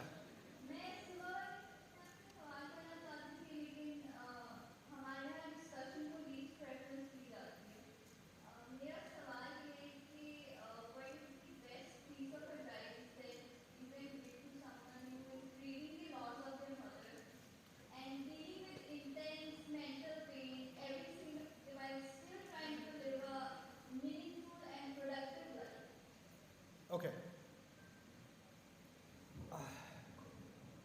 کسی کے گھر میں اگر کسی پیرنٹ کی یا اولاد کی یا بہن کی یا بھائی کی ڈیتھ ہو جاتی ہے تو ایک چھوٹا واقعہ نہیں ہوتا ہماری زندگی میں، اٹس ویری ٹرامیٹک، اور اس سے کوپ کرنا بہت مشکل ہوتا ہے. لیکن میرے نزدیک اس معاملے میں بھی ہم بہت زیادہ ایکسیسو ہو گئے ہیں. میں یہ مثال پہلے بھی دے چکا ہوں، آپ کو بھی دوں گا. ایک ڈاکٹر ہیں میرے دوست، ڈینمارک میں ہوتے ہیں، آنکولوجسٹ ہیں. تو یہ کئی کبھار کینسر ایسا ہوتا ہے کہ اب کوئی امید نہیں رہتی، ہفتہ رہ گیا کسی کے لیے، 2 دن رہ گئے ہیں، تو ان کو بتانا پڑتا ہے پیشنٹ کو کہ جی اب ٹائم آ گیا ہے. فیملی کو بھی بتانا پڑتا ہے کہ ٹائم آ گیا ہے. جب وہ کسی غیر مسلم سے، ڈینش بندے سے کہتے ہیں تیرا ٹائم آ گیا ہے، مشین پہ جانا ہے کیونکہ مشین سے آپ مصنوعی طور پہ اس کو زندہ رکھ سکتے ہو، تو عام طور پہ ان کو جواب یہ ملتا ہے نہیں، کیوں؟ میں نے اچھی زندگی گزاری ہے، میرے آنے کا ٹائم ہو گیا ہے تو میں جا رہا ہوں. ایسا کرتا ہوں میرے جو 2 دن رہ گئے میری فیملی کو یہاں بلا لو یا میں ان کے پاس چلا جاتا ہوں، ہم کچھ آخری اپنے کچھ دن خوشی میں منا لیں، اور وہ بھی جب میں جاؤں گا تو وہ مجھے دفنا دیں گے اور میری اچھی باتیں یاد رکھیں گے. میں نہیں چاہتا کہ میرے جانے سے کسی کو اداسی ہو. لائف مووز آن، اور میری میموری سے ان کو خوشی آنی چاہیے، رونا نہیں آنا چاہیے. رونا آئے گا تو، لیکن رونے سے زیادہ میری میموریز کو ان کو خوشی آنی چاہیے. یہ ایسا انسان کہتا ہے جس کا نہ اللہ پہ ایمان ہے، نہ آخرت پہ ایمان ہے، الحاد کا ماننے والا ہے، اور وہ بہت مطمئن ہے کہ اس کا ٹائم آ گیا. اور وہی ڈاکٹر کہتا ہے کبھی کبھی میرے پاس پاکستانی پیشنٹ آتے ہیں، ان کو بھی بتانا پڑتا ہے کہ جی 2 دن رہ گئے ہیں، 3 دن رہ گئے ہیں. نہیں ڈاکٹر صاحب ایسا نہیں ہو سکتا، ہم کسی اور ڈاکٹر کے پاس جاتے ہیں، آپ کو پتہ نہیں ہوگا. نہیں یہ مشین آپ بند نہیں کر سکتے، ایسا نہیں ہو سکتا، اللہ کبھی نہیں کر سکتا، ایسا ہو ہی نہیں سکتا. میری امی کو نہیں لے جایا جا سکتا، میری باجی نہیں مر سکتی، میرا بچہ ابھی بھی زندہ ہے، نہیں ہو سکتا، نہیں ہو سکتا. اور اتنا زیادہ کرائسس، ایک حد تک یہ فیلنگ آنا وہ تو انسان کی طبیعت کا حصہ ہے، لیکن جس حد تک ہم اس کو لے کے گئے ہیں نا، تو مجھے اس بات کا احساس ہوا کہ کچھ بنیادی تعلیمات ہمارے دین کی ہیں جو اب دل سے بہت دور چلی جا چکی ہیں اور ان کو واپس لانے کی ضرورت ہے۔ پہلی چیز یہ کہ میں اپنی ماں سے، اپنے باپ سے، اپنی باجی سے، جو میری باجی کو میں نے خود دفنایا تھا، she was my best friend, ان کو زمین میں نے خود ڈالا تھا۔ مجھے ایک بات کا پورا یقین ہونا چاہیے، میں اپنی باجی سے جتنی بھی محبت کر لوں، جتنا بھی پیار کر لوں ان سے، میرے رب کو جو اس سے محبت ہے نا، اس کا میں کبھی بھی مقابلہ نہیں کر سکتا، کبھی نہیں ہو سکتا۔ دوسری بات وہ میری کیئر میں تھیں، جب وہ میری کیئر میں تھیں تو میری انسانی صلاحیت محدود ہے ان کا خیال کرنے کی۔ اب وہ میرے رب کی کیئر میں ہے تو وہ میری کیئر سے کہیں زیادہ بہتر کیئر میں ہے۔ تیسری بات یہ جو ہوتا ہے نا کہ وہ کیوں چلی گئیں، آپ کو کیوں اتنا اطمینان ہے کہ آپ نہیں جا رہے؟ انا للہ و انا الیہ راجعون۔ جب کسی کی موت ہوتی ہے ہم پہلے اپنے آپ کو یاد دلاتے ہیں کہ ہم سب خود اللہ کی ملکیت ہیں اور ہم نے اس کے پاس جانا ہے۔ ہم یہ نہیں کہتے انہ کان للہ و انہ الیہ راجعون، یہ نہیں کہتے انا للہ و انا الیہ راجعون۔ مرا کوئی اور ہے اور ہم اپنے آپ کے بارے میں کہہ رہے ہیں ہم بھی جانے والے ہیں، کہتے ہم یہ ہیں۔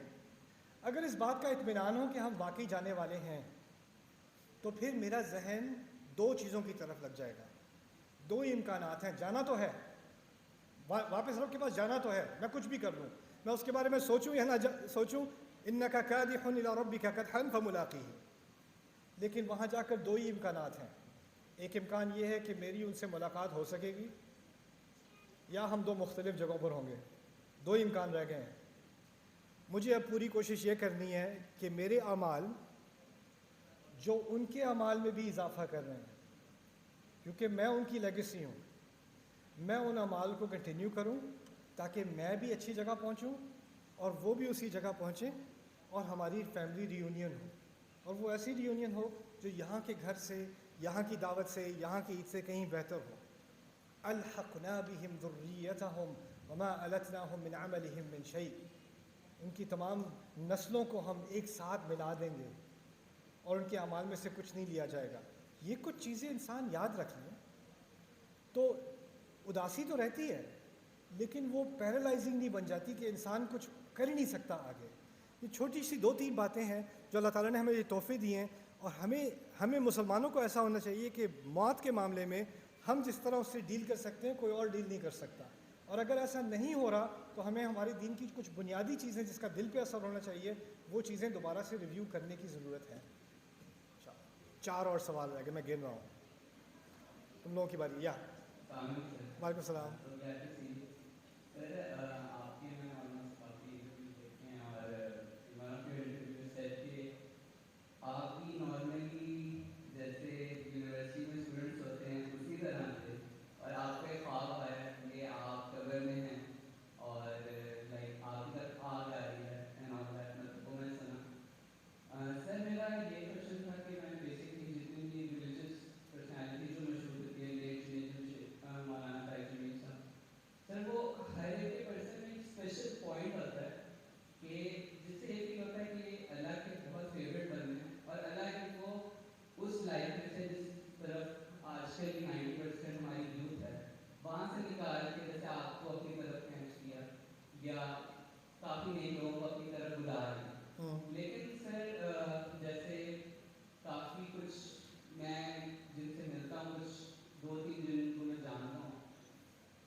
اچھا سوال ہے آپ کا۔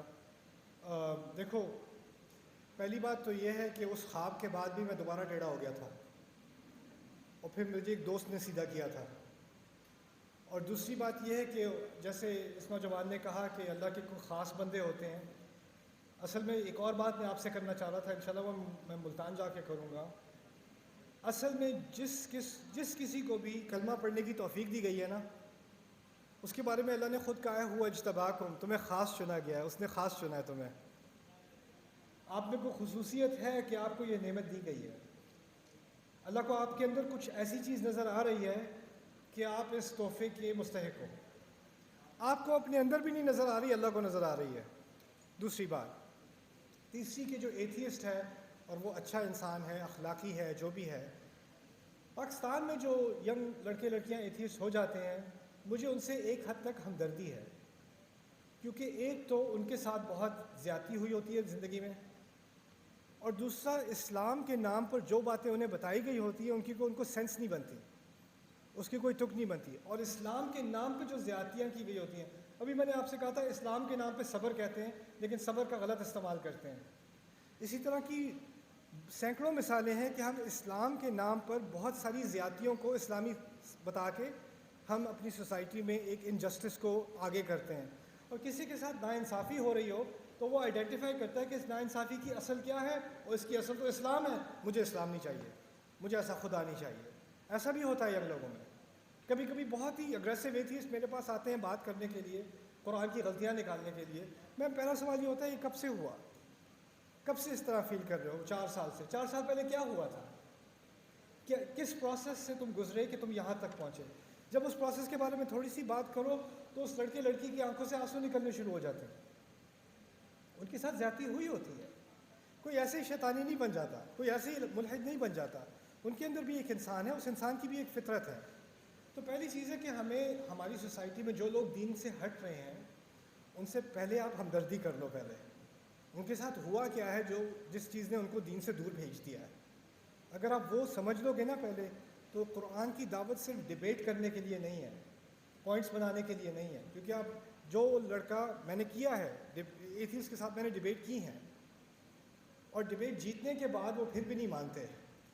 وہ مانتے اس لیے نہیں کہ اصل مسئلہ انٹلیکچوئل نہیں تھا، ایک اور کرائسس ہے اس کے ساتھ ساتھ. اس کرائسس کو ہمیں ایڈریس کرنا ہے. تو میرا نہیں خیال کہ آپ میں سے کوئی بھی ہے جو اللہ کا چنا ہوا نہیں ہے. میرا نہیں خیال میں آپ میں سے کوئی بھی ہے جس کا کوئی پازیٹیو انفلوئنس اس کی زندگی میں نہ ہو. یا آپ تو آن لائن بھی ہو سکتا ہے ایک پازیٹیو انفلوئنس نا. یہ لاکھوں لوگ اس شہر میں رہتے ہیں اور آپ لوگ یہاں پر بیٹھے ہوئے. آپ کچھ بھی کر سکتے تھے، آپ گھر بیٹھے ٹی وی دیکھ رہے ہوتے، آپ نیٹ فلکس دیکھ رہے ہوتے، آپ کچھ اور کر رہے ہوتے دوستوں کے ساتھ. آپ یہاں پر ہو. یہ کس چیز کی علامت ہے کہ میں یہاں پر ہوں اور آپ یہاں پر ہیں؟ اللہ تعالیٰ نے ہمیں چنا ہے کہ ہم اس کی بات کے بارے میں کچھ سیکھ لیں، ہے نا. تو اس کو کمپیئر نہ کیا کرو کہ کچھ لوگ ہیں جو بہت فیمس ہو گئے ہیں تو وہ اللہ کے خاص چنے ہوئے ہیں. نہ اللہ کے بہت ہی خاص چنے ہوئے لوگ نا ایسے بھی ہیں جن کو کوئی بھی نہیں جانتا. وہ قیامت کے دن وہ سیلیبریٹیز ہوں گے، اور ان کا انسٹاگرام اکاؤنٹ ہے ہی نہیں، ان کا فیس بک اکاؤنٹ ہے ہی نہیں، لیکن وہ قیامت کے دن سیلیبریٹیز ہوں گے. تو اس میٹرک سے نہیں دیکھنا چاہیے. 3 سوال رہ گئے. یس. Where's the mic? Pass her the mic. Where are you? I'm here. Oh, here, okay. مرحبا بك يا أستاذ. لي أسأل. Salini. First of all, can you use this PDF of this book? Did you read it? To start with modern age. Surah Al-Kahf in the modern age? I think I saw it, yeah. So did you read it? I know. No. So I can discuss a lot of things, but first of all, just I will talk about nifaq and Islam. Okay. So on this journey, Ustaz, I think that it's hard to be just tell me what to do about nifaq. Because Tell you what to do about nifaq? yes. Why do you think you have nifaq? It's not the thought of sometimes it comes like I'm not minhum, or sometimes I don't think I'm more sincere. Okay, well, so the first thing is لا تزكوا أنفسكم هو أعلم بمن اتقى. اپنے آپ کو زیادہ پاک مت سمجھا کرو، اس کو پتہ ہے تقویٰ کس کے پاس ہے. اللہ تعالیٰ نے ہمیں اپنی اوقات دکھا دی. لا تزكوا أنفسكم هو أعلم بمن اتقى. اور جب آپ یہ سوچو کہ جب یہ آیات نازل ہو رہی تھی تو اس کے سننے والے صحابہ بھی تھے جن کو یہ درس دیا، تو ہم کیا رہ گئے پھر. دوسری بات یہ کہ تلك الدار الآخرة نجعلها للذين لا يريدون علوا في الأرض ولا فسادا. آخرت کا گھر ان لوگوں کے لیے ہے جو کسی اور سے علو نہیں چاہتے. علو ہوتا ہے کسی اور سے تھوڑا اوپر ہو جاؤں میں, یہ ثابت کر دوں میں کسی سے کسی درجے میں زیادہ ہوں. بچپن میں ہوتا ہے میرا جو پینسل کا اریسر ہے نا, میرا کتنا زبردست ہے, یا میرا جو بیک پیک ہے وہ تمہارے بیک پیک سے اچھا ہے, میرے جوتے تمہارے جوتوں سے اچھے ہیں. کسی طرح سے میں کسی سے زیادہ اوپر ہو جاؤں. کسی نے سیلفی لے لی میرے پاس سیلفی ہے, تیرے پاس کیا ہے؟ علو فی الارض, چھوٹی چھوٹی چیزوں میں علو. خواہ کسی کو اس سے آپ کی ویلیو میں کوئی اضافہ ہوتا نہیں ہے, لیکن ہوتا یہ ہے کہ پھر آخرت کی جو اصل چیز جس کی ویلیو ہے وہ ویلیو ختم ہو جاتی ہے. جن چیزوں کی کوئی ویلیو ہے ہی نہیں سوائے آپ کے ذہن کے اندر, اس کی ویلیو بن جاتی ہے. اگر فرض کریں آپ زیادہ مخلص ہیں بھی کسی اور سے, اس کا آپ کو کیا فائدہ ہونا ہے؟ کچھ بھی نہیں. آپ سے کوئی کم تر جانتا ہے, اس سے آپ کی دولت میں کیا اضافہ ہو رہا ہے؟ آپ کسی سے زیادہ اچھے کام کر رہے ہیں, so what? So what did you accomplish? It's worthless to think about these things, to live in comparison. So break that thought. Don't live in that. And that's not nifaq, that's really, it's called ikhtiyal. So other people. Guys, yes young man, 2 more questions. That's 2 and that's the last one. Walaikum salam. سر آپ نے مجھے پہلے بات کی تھی کہ حقوق کے بارے میں. جی.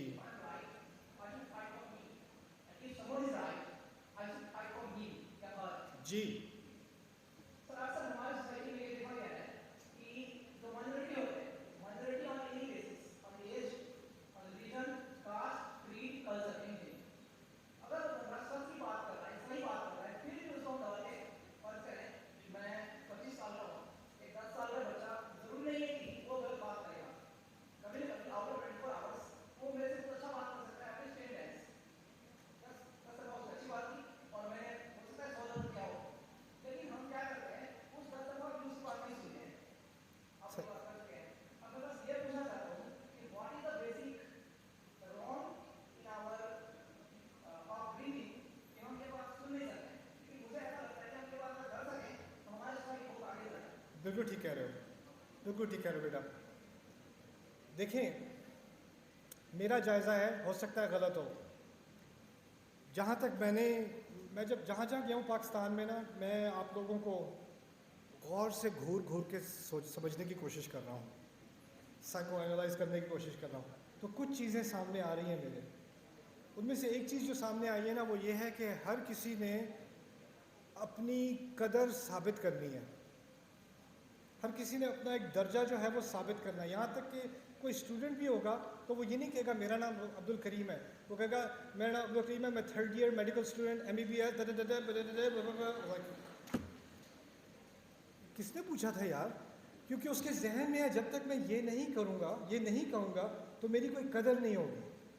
ٹھیک ہے. کوئی اور ہوگا سر میں والنٹیئر ہوں لیکن میری وجہ سے یہ سارا پروگرام ہو رہا ہے. اپنی ویلیو اسٹیبلش کرنی ہے. ٹھیک ہے نا. گھروں کے اندر بڑوں کی ویلیو اسٹیبلش ہو گئی. جب اسٹیبلش ہوئی اس کا مطلب ہے چھوٹوں کی کوئی ویلیو نہیں ہے. کبھی کبھار آپ کے گھر میں ایسے لوگ ہوتے ہیں جو اس عمر پہ پہنچ گئے ہیں کہ ان کی اب جاب نہیں ہے, ان کی کوئی ریلیونس نہیں ہے, ان کی وجہ سے اب گھر کا خرچہ نہیں چل رہا.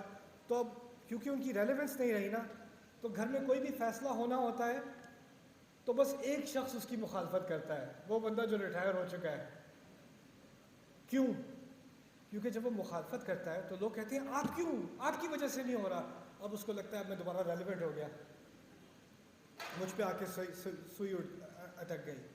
تو یہاں پر ایک عجیب سا کلچر بن چکا ہے کہ ہر ایک کو اپنا مقام ثابت کرنے کی ضرورت ہے, اور اس پروسیس میں کسی اور کو اس نے نچلا کرنا ہے. تو اسکول میں جو بڑی کلاس کے بچے ہیں وہ چھوٹی کلاسوں کے بچوں کو بلی کریں گے اپنا مقام اسٹیبلش کرنے کے لیے. ٹیچر کلاس میں کرے گا, ہیڈ ماسٹر ٹیچر پہ کرے گا, پرنسپل ہیڈ ماسٹر کے ساتھ کرے گا. ہر ایک کو بس ایک رینک اور ایک اسٹیٹس سے obsession بن چکی ہے.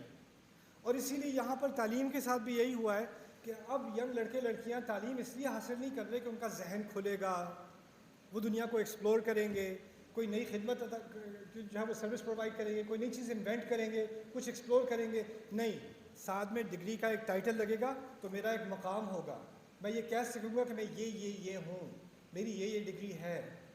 اور اس کلچر کو ابھی ہمیں توڑنا ہے. آپ کہہ رہے ہیں نا چھوٹا بچہ یہ بات کر سکتا ہے, صحیح بات کر سکتا ہے, ہم اس کو کیوں ڈسمس کرتے ہیں کہ اس کا بھی کوئی اسٹیٹس نہیں ہے. اگر وہی 100% بات کوئی پی ایچ ڈی کر دے تو آپ فوراً سن لو گے, بلکہ پی ایچ ڈی والا کوئی الٹی سیدھی بات بھی کرے گا نا تو آپ کہیں گے بالکل صحیح کہا ہے سر, آپ نے بہت بہترین بات کی, ایسی بات تو میں نے کبھی سنی نہیں زندگی میں, ٹھہر جا میں لکھ لوں, اپنے ماتھے پہ لکھ لوں یہ بات.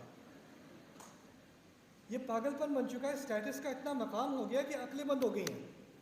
جو عقل کی بات کر رہا ہے, تم ہوتے کون ہو بھائی, تمہارا بیک گراؤنڈ کیا ہے, کیا کچھ پڑھے ہوئے. جو بات کہی جا رہی ہے نا, علی رضی اللہ تعالیٰ کا بڑا مشہور قول ہے کہ ہم بات کو پہلے سنتے ہیں, بات کرنے والے کو بعد میں دیکھتے ہیں. لیکن ہمارے ہاں کیا ہے, وہ منہ کھولنے سے پہلے کیا دیکھتے ہیں, اس کا حلیہ دیکھو, اس کا یہ دیکھو, اس کا وہ دیکھو. میں جانے سے پہلے میں آپ کو ایک مثال دیتا ہوں. ایک فرض کریں خطبہ ہو رہا ہے, خطبے میں کچھ لوگ دیر سے آتے ہیں تو ان کو مسجد کے اندر جگہ نہیں ملتی, باہر صحن میں کہیں جا کے ملتی ہے. خطبہ شروع ہوتا ہے, جو خطیب ہے بڑی زبردست اس کی عربی ہے, بڑی زبردست تقریر کی اس نے. سارے جو باہر بیٹھے نا حیران کہ یہ کون عالم ہے جو آیا, اس نے ایسی زبردست تقریر کی, ایسی قرات کی, ماشاءاللہ شیخ, میں جا کے ان کے ہاتھ ملا لوں, وہ کچھ میرے اوپر پھونک مار دیں, کچھ کر دیں, تھوڑے ان کے بیکٹیریا میرے اوپر گر جائیں تو شاید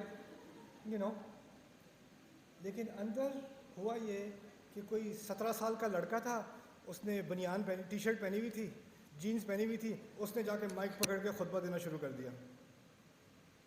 جو اندر بیٹھے ہوئے ہیں نا وہ پاگل ہو رہے ہیں کہ اس کو روکو, یہ تو واجب القتل ہے, اس کو اب تو ہمیں کتنے بکرے ذبح کرنے پڑیں گے اپنے گناہ کے لیے کہ اس کے پیچھے ہم نے نماز پڑھنے لگے ہیں. ہم اندر والوں کا ریئیکشن کچھ اور, باہر والوں کا ریئیکشن کچھ اور. کیوں, کس ایک چیز سے, جو دیکھا ہے اس کو پہلے جج کیا, جو بات کہی جا رہی ہے وہی بندہ جو پاگل ہو رہا تھا اندر بیٹھا ہوا, اگر وہ باہر بیٹھا ہوتا اور وہ بات سنتا, وہ کیا کہتا, ماشاءاللہ آج تو کہیں لگتا ہے باہر سے کسی کو بلایا ہے. سمجھ رہے ہیں بات؟ ہم نے اب ویلیو آرٹیفیشل چیزوں میں ڈال دی ہے. عمر ایک آرٹیفیشل چیز ہے, ڈگریز آرٹیفیشل چیز ہے, حق بات کسی سے بھی ہو سکتی ہے. اصل میں یہی تو مرض تھا بنی اسرائیل کا. کیوں کہہ رہے تھے رسول کی بات نہیں ماننی؟ وہ کہتے ہیں ہم علماء ہیں, ہم نے 20 سال پڑھا ہے, ہم نے ان کتابوں کے اندر اپنی عمر گزاری ہے, ہمارے ہاتھوں پہ تو سیاہی لگی ہوتی ہے, اس لیے انہیں احبار کہتے ہیں, حبر سے. ہمارے ہاتھ زندگی گزر گئی صفحے پلٹتے, اور یہ بڑے آئے, ان پہ نازل ہو رہی, وہی نازل ہو رہی ہے, ان کو تو پڑھنا بھی نہیں آتا, ان کی کیا کوالیفیکیشن ہے؟ تو یہی تو امتحان تھا اللہ تعالیٰ نے لیا کہ ان کے ذہن میں ایک چیز بیٹھ گئی تھی کہ کوالیفیکیشن یا ایک سٹیٹس, اس کے ذریعے سے ویلیو آتی ہے. اور یہی چیز ہم نے بس اس طرح سے اپنے اندر ہم لے آئے اس کو کہ جیسے یہی اصل حقیقت ہے. اس کو ہمیں اپنی سوسائٹی سے نکالنا ہوگا. آخری سوال یہاں سے. جی آپ کے پاس مائک ہے. جی وعلیکم السلام.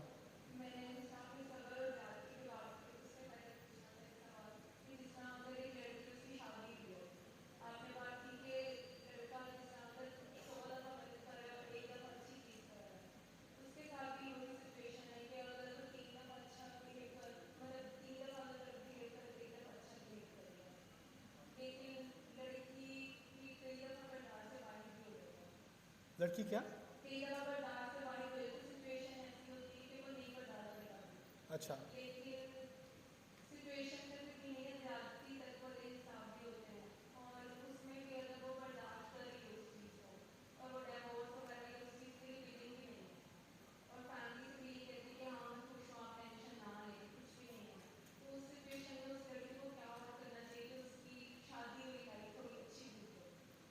دیکھیں, جو انسان زیادتی کرتا ہے نا, وہ آپ یہ مت کہیں کہ میں دعا کروں گی تو یہ انسان بدل جائے گا. دعاؤں سے انسان ایسے, ہم نے دعا کا کانسیپٹ بھی کچھ اور ہی بنا لیا ہے. دعا کا مقصد یہ ہے کسی اور کو بدل دے میرے رب, میرے ہسبینڈ کو بدل دے, میری بیوی کو بدل دے, ان کا دل, فلانے کا دل بدل دے, فلانے کا دل بدل دے. دعا کو ہم نے کسی اور انسان کے لیے اپنی مرضی کا ریموٹ کنٹرول بنایا ہوا ہے. جو اللہ نے اس سے پوچھنا ہے، اس کی جو پرسنالٹی ہے، اس کی جو ذمہ داری ہے. میں آپ کے سامنے یہ بات پیش کروں گا کہ ہمارے کلچر میں ہم نے بہت زیادہ خراب شادیوں میں بھی جہاں بہت طرح کی ابیوز ہو رہی ہے، اس میں ہم نے طلاق کا راستہ بند کیا ہوا ہے. کیونکہ طلاق جو ہے وہ موت سے بھی بری چیز ہے ہمارے ہاں. قرآن میں نہیں، قرآن نے کہا ہے وَإِن يَتَفَرَّقَا يُغْنِ اللَّهُ كُلًّا مِّن سَعَتِهِ. اگر وہ آپس میں الگ ہو بھی جاتے ہیں تو اللہ دونوں کو اپنی غنا میں سے دے دے گا، اللہ اپنی وسعت میں سے دونوں کو غنا دے گا. یہ اللہ کا وعدہ ہے. اللہ نے امید دی ہے کہ ٹھیک ہے یہ ایک ایپیسوڈ تھا تمہاری زندگی میں، but life moves on, it's okay. اسی لیے اگر آپ صحابہ کی زندگیوں کا مطالعہ کریں تو جائز وجوہات کی وجہ سے طلاقیں ہو جاتی تھی، لیکن اس سے کوئی ماتم نہیں ہوتا تھا، اس سے کسی کی بےزتی نہیں ہوتی تھی، کوئی پوری فیملی برباد نہیں ہو جاتی تھی، کینسر نہیں ہو جاتا تھا. اچھا ایک بیٹی کی طلاق ہوتی ہے تو باقی بیٹیاں تو ان کی تو شادی ہو ہی نہیں سکتی، ان کے گھر میں تو ایک ایسا مرض ہے طلاق والا کہ باقی اس کے لیے وہ لائق ہی نہیں ہے شادی کے. ہم نے یہ جاہلانہ مشرکانہ کانسیپٹ جو ہے نا یہ اپنے گھروں میں لے آئے ہیں. دیکھیں ہماری جو بیٹیاں ہیں نا ان کا ایک حق ہے، ان کا وہی حق ہے جو ہر انسان کا ہوتا ہے، اس کی عزت ہونی چاہیے، اس کی حفاظت ہونی چاہیے. اگر میری بیٹی کے ساتھ ایسا ہو رہا ہوتا تو باپ ہونے کے ناطے میں کہوں گا دیکھو بیٹا میں تمہارا ولی تھا، میں نے اس کو تمہارا ولی بنایا، وہ ولی ہونے کا حق ادا اگر نہیں کر رہا تو واپس آ جاؤ، میں پھر تمہارا ولی بن جاتا. آ جاؤ واپس، حفاظت کروں گا تمہاری حفاظت میری ذمہ داری. اگر وہ اپنی ذمہ داری پوری نہیں کر سکتا تو اس فیملی کو اس کو سپورٹ کرنا چاہیے، اس کو اپنی عزت پہ داغ سمجھنے کے بجائے. اگر آپ یہ کرو گے نا تو آپ زیادتی کا راستہ کھول رہے ہو. جو شروع میں نے بات کی تھی، پرنسپل کی جو بات کی تھی، زیادتی ہو رہی ہے اور چپ رہنا ہے، یا زیادتی ہو رہی ہے اس کو اگنور کرنا ہے. اب آپ کو سمجھ میں آ رہا ہے کہ وہ چیز اگر ایک دفعہ سمجھ میں آ جائے تو کس زندگی کے حصے پہ اس کی اپلیکیشن ہوتی ہے، کہ ہر زندگی کا شعبہ جو ہے وہ بدلنا شروع ہو جاتا ہے. تو میری درخواست یہ ہوگی کہ ایسی لیڈیز کو جو ایسی سچویشن میں پھنسی ہوئی ہیں ان کو انڈیپینڈنٹ ہونا پڑے گا، ان کو اپنا حق مانگنا پڑے گا. اور ان کو یہ کہنا کہ میں کسی ایسے شوہر کے ساتھ ہوں جو مارتا بھی ہے، اسے غصہ آتا ہے وہ مارتا بھی ہے، ایک دو لاتیں بھی مار دیتا ہے، ایک یہ بھی ہوتا ہے یہ بھی ہوتا ہے، گالیاں بھی ہوتی ہیں یہ بھی ہوتا ہے، لیکن کسی طرح بس چلا لوں میں. اگر اس طرح آپ چلاؤ گی نا تو کیسی ماں بنو گی؟ آپ کے بچے کیا جب بڑے ہو رہے ہوں گے تو کیا دیکھیں گے؟ اور وہ دیکھ کے آپ کا کیا خیال ہے کہ ان پر اس کا اثر نہیں ہوگا؟ آگے جا کے وہ لڑکا جو اس گھر میں پلا بڑا ہے، جب اس کی شادی ہوگی وہ کہے گا میری ماں کے ساتھ بھی تو یہی کرتے تھے ابا، میں بھی یہی کروں گا. یہی تو کرنے کا طریقہ ہے، ورنہ اس کے لیے تو مثال اس کی باپ ہے نا. کیونکہ آپ نے ناانصافی دیکھتے ہوئے کچھ نہیں بدلا تو ناانصافی پھر اس کلچر کا حصہ بن جائے گا، اور کافی حد تک بن چکا ہے. اب ہمیں قرآن کی ضرورت ہے کہ ان حصوں کو ہم دوبارہ نکالیں، فارغ کریں، تاکہ ہمارے کلچر کی جو اصل خوبصورتی ہے وہ دوبارہ واپس سامنے آئے. جزاکم اللہ خیرن. Thank you so much everybody for listening. That was the last question. If on my way out, I know, but I have to go, but you can talk to me off the mic. Come over here, inshallah. So, inshallah, I'll see you guys again. Bi-idhnillah. It was a really nice time in Bahawalpur. I'll see you again. Assalamu alaikum wa rahmatullahi wa barakatuh.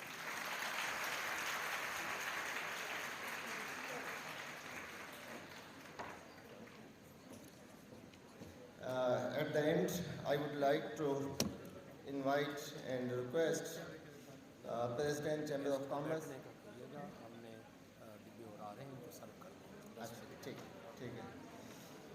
اچھا، chamber of commerce کے president ہیں چودھری ذوالفقار علی مان. ان سے میں درخواست کرتا ہوں کہ وہ اسٹیج پہ تشریف لائیں، اور میں ریکویسٹ کرتا ہوں گیسٹ آف آنر، آج کے guest of honour professor doctor Raheel Ullah Khalid Qureshi صاحبہ سے تو تشریف لائیں اور اپنا شیلڈ آف آنر جو ہے وہ وصول کریں. تمام احباب سے گزارش ہے کہ اپنی سیٹوں پہ تشریف رکھیں، اور خصوصاً سسٹر سے گزارش ہے کہ اپنی سیٹس پہ تشریف رکھیں. ابھی پروگرام ختم نہیں ہوا، پلیز آپ لوگ بی سیٹڈ پلیز.